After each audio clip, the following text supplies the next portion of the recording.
पूज्य पितामह ब्रह्मा जी, मेरे अंश से एक बाली नाम का बंदर उत्पन्न होगा जो प्रभु के चरणों में समर्पित होगा। ठीक कह रहे हैं, ठीक है।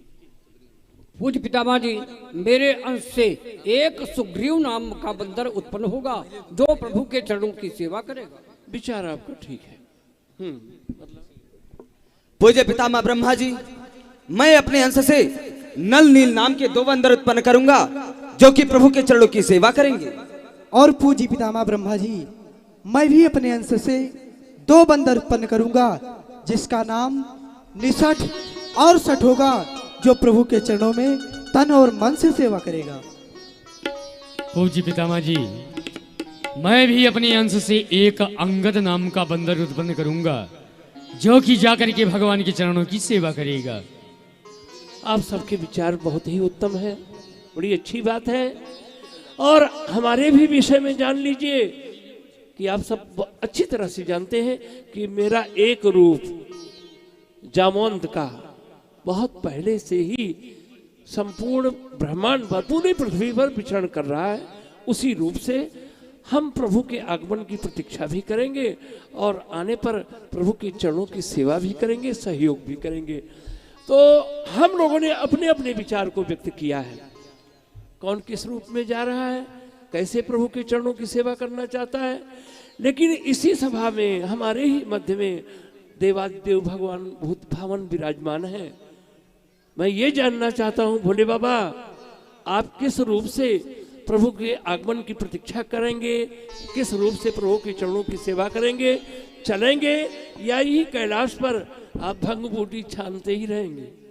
पूज्य पितामह जी, आप लोगों ने तत्काल निर्णय ले लिया प्रभु के चरणों की सेवा करने के लिए, लेकिन मैं सोच रहा हूं कि हम किस प्रकार से चलें, किस रूप में चलें और उस नारायण की सेवा करें, क्योंकि रावण ने 10 रुद्रों की पूजा अकेले की है।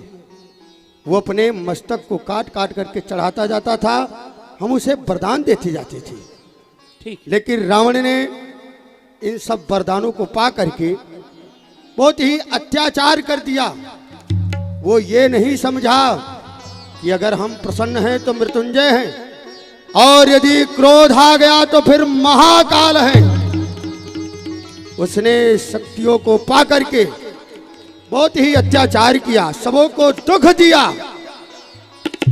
पूज्य पितामह जी, मेरा एक रुद्र भी शेष है, ग्रहमा रुद्र। जो हमारा ग्रहमा रुद्र है वो भी शेष है, उसी को हम काम में लाएंगे। 10 सिर सुमन समान समझ रावण ने मुझे चढ़ाया है, मैंने भी वरदानों से परमंडित उसे बनाया है। लेकिन इन वरदानों को पा करके रावण ने अति पाप किया। गौमंडल, मुनिमंडल, सुरमंडल को संताप दिया। ग्रहवा रुद्र है शेष, मेरा उसे काम में लाऊंगा।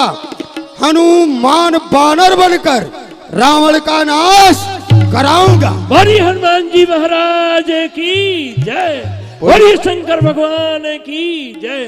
पूज्य पितामह जी, जो हमारा ग्रहवा रुद्र है उसे मैं हनुमान के रूप में परिवर्तित करके और प्रभु के चरणों की सेवा करेंगे। बहुत ही सुंदर, बड़ा ही उत्तम विचार है भोले बाबा आपका। पूज्य पितामह जी, अब हम ये चाहते हैं कि सभी लोग अपने अपने कार्य में लग जाएं। अभी थोड़ा सा पृथ्वी का भी निर्णय ले लिया जाए। पृथ्वी क्या सोच रही है? सुंदरे, तुम किस रूप से प्रभु के चरणों की सेवा करना चाहती हो, बतलाओ। देखो, सर्वप्रथम हम ये चाहते हैं कि तो भगवान का अवतार धराधाम पर हो रहा है। हरि पूज्य पितामह जी, जब आप 33 करोड़ देवता देव रूप का परित्याग करके वनचर रूप धारण करके पृथ्वी पर आ रहे हैं भगवान की सहायता करने के लिए, तो कारण तो मैं ही बनी हूं, तो ये कार्य होने वाला है। तो मेरा भी कुछ दायित्व तो बनता है। जब आप 33 करोड़ देवता बंदर रूप धारण करके पृथ्वी पर आते हैं तो बंदर को सबसे प्रिय तो फल ही होता है। समय को समय सुंदर सुंदर फल उपजा कर आप देवगणों की मैं सेवा करूंगी और एक सीता नाम की पुत्री उत्पन्न कर प्रभु को समर्पित करूंगी, जो रावण वध का कारण बनेगी। बहुत बड़ा सुंदर, चलिए। बहुत ही सुंदर, तुम्हारे विचार बहुत ही उत्तम हैं।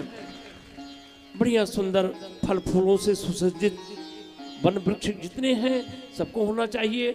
नदियों में, सरिताओं में शीतल जल प्रवाहित होना चाहिए, स्वच्छ वातावरण होना चाहिए, क्योंकि भगवान के अवतार लेने का समय समीप आ गया है।